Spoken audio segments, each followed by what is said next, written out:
भारतीय नारी हूँ और अपना यही परिचय मैं आप सबके समक्ष प्रस्तुत करना चाहती हूँ। यूँ तो हमारी संस्कृति, सभ्यता अनादिकाल से चली आ रही है, परंतु उसके कितने पक्ष और समाधान आज के युग में हम इस्तेमाल कर सकते हैं, प्रैक्टिकली इम्प्लीमेंट कर सकते हैं। चर्चा इस बात की होने के लिए आवश्यक है।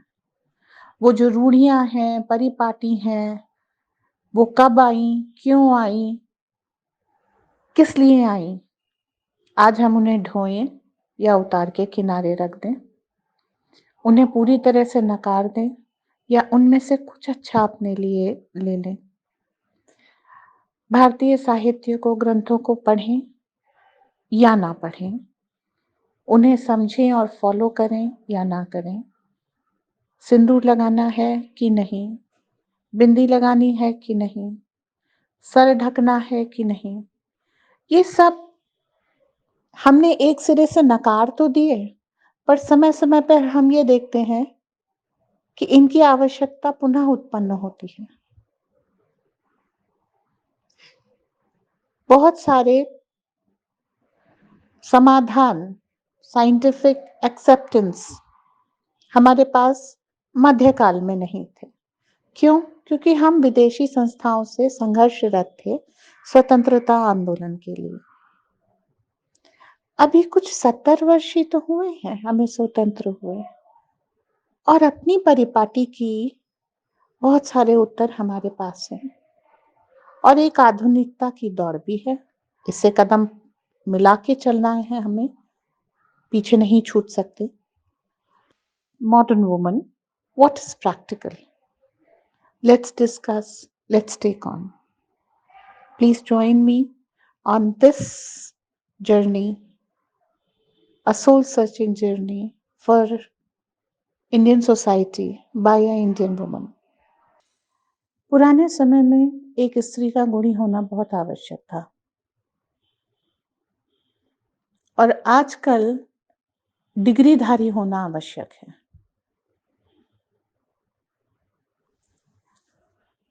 ताकि नौकरी कर सकें, परिवार चला सकें।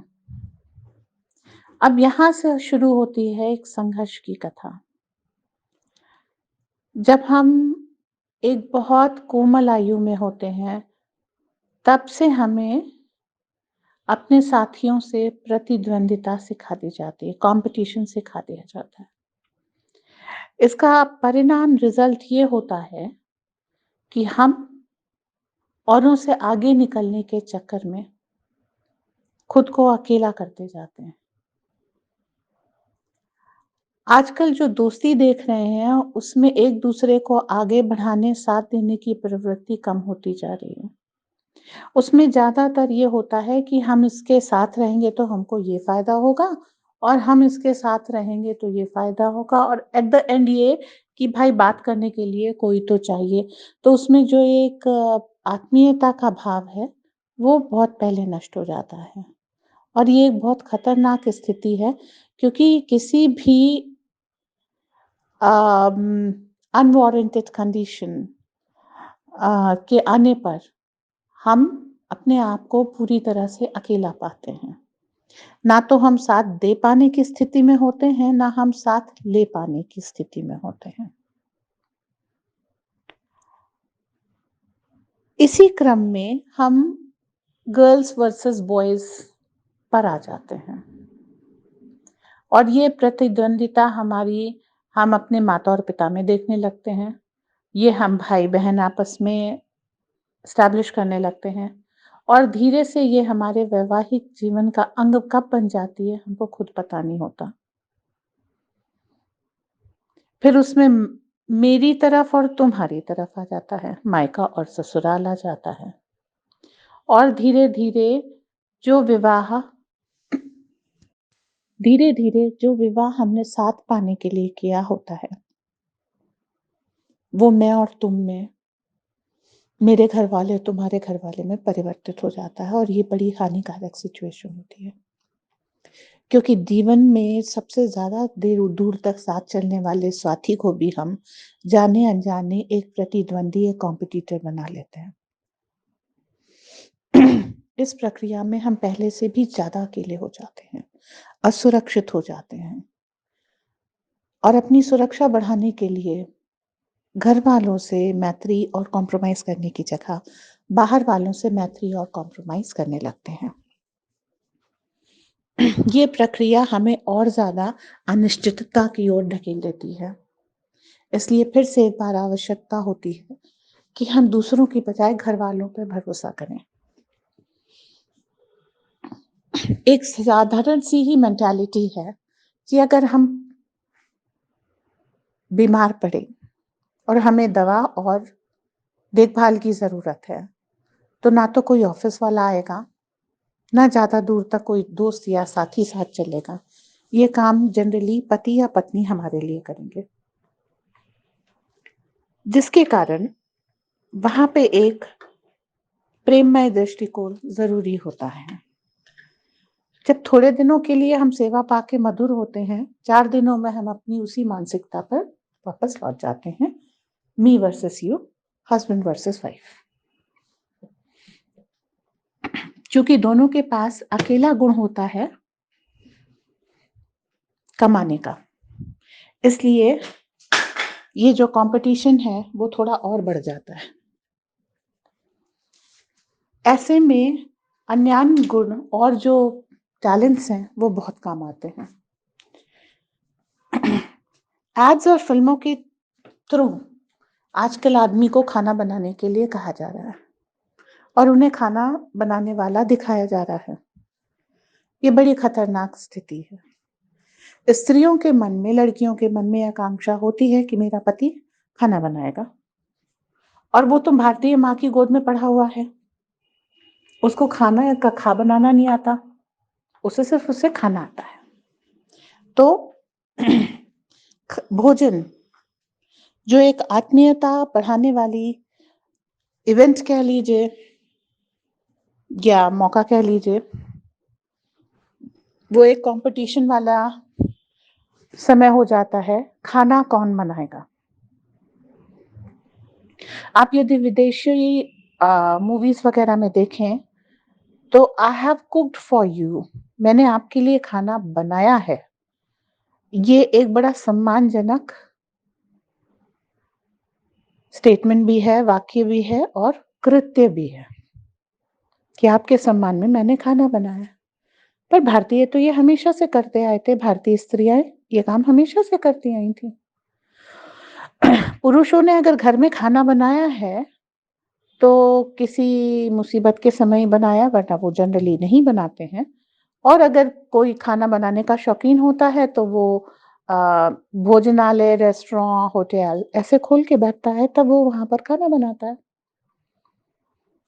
अब ये कॉम्पिटिशन हम घर में ले आए हैं, तो धीरे-धीरे क्या हो रहा है, पुरुष और ज़्यादा स्वतंत्र होते जा रहे हैं। उन्हें खाना बनाना भी आता है, उन्हें घर सँभालना भी आता है, उन्हें सब चीज़ें आती हैं। परिणाम, पति का अपनी पत्नी के ऊपर एक जो डिपेंडेंस है, वो ख़त्म हो जाता है। वो अपने कपड़े धो सकता है, सुखा सकता है, बाहर से प्रेस करा सकता है, खाना बना सकता है, बर्तन मांज सकता है, घर साफ कर सकता है, सब कुछ कर सकता है। तो स्त्री की आवश्यकता उसे क्यों पड़ी? केवल रति क्रिया के लिए, एरोटिज़्म के लिए। जब ये आवश्यकता भी उसकी पूरी हो सकती है बाहर। ऐसे ही केस में हमारे विवाह टूटने के कगार पे आ जाते हैं और विदेशों में ये हो रहा है।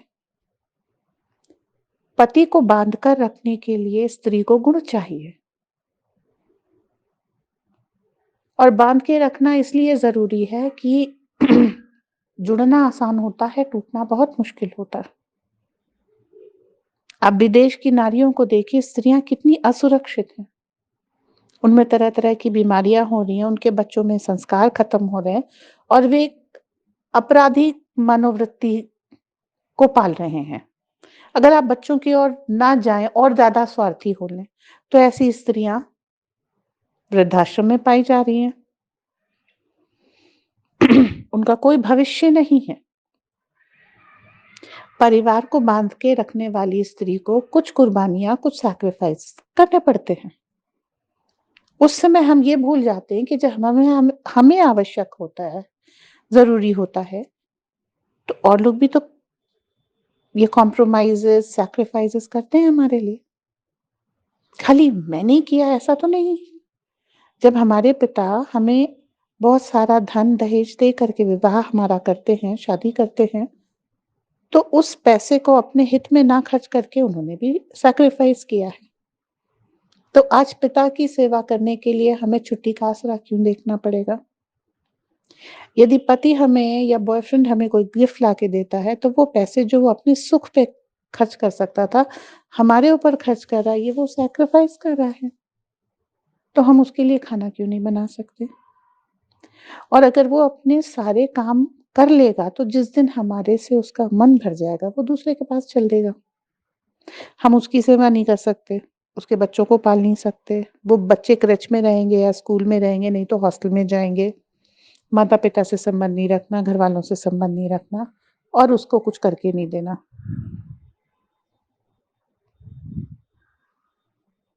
शादी टूटने का इंतज़ाम हमारी इसी प्रवृत्ति ने स्वयमेव कर दिया है, जिसमें हम इतना स्वार्थी हो रहे हैं कि ये सोच ही नहीं रहे हैं कि कल हमें जब आवश्यकता पड़ेगी और वो पड़ती है, एक मामूली से बुखार में पड़ती है।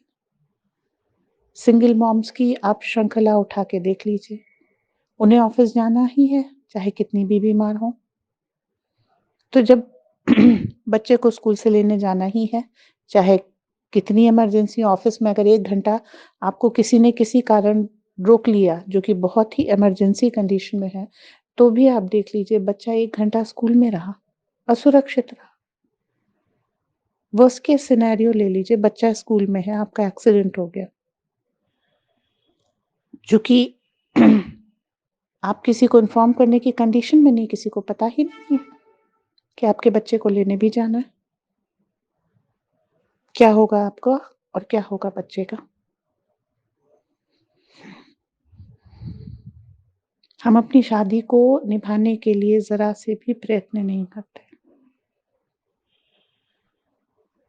जब तक ठीक होते हैं तब तक ये मानते ही नहीं कि हमें किसी के साथ और सहारे की बहुत आवश्यकता पड़ेगी। ऐसे में गुण कम आते हैं। हम खाना बना करके अपने परिवार को प्रसन्न कर सकते हैं।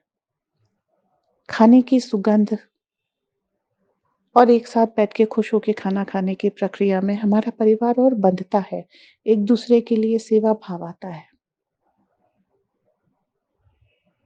और जब हम अपनी माँ को काम करते हुए देखते हैं तो कहीं गहरे जुड़ जाते हैं कि ये मेरे लिए खाना बनानी थी, मेरे लिए एक-एक चीज़ करके देनी थी और तब जब हमें करके देने का वक़्त आता है, तो हम एक बार भी नहीं सोचते, मेरी माँ है मैं तो करूँ। ये भाव हमारे बच्चों में आ सके इसलिए हमको उनको करके देना पड़ेगा।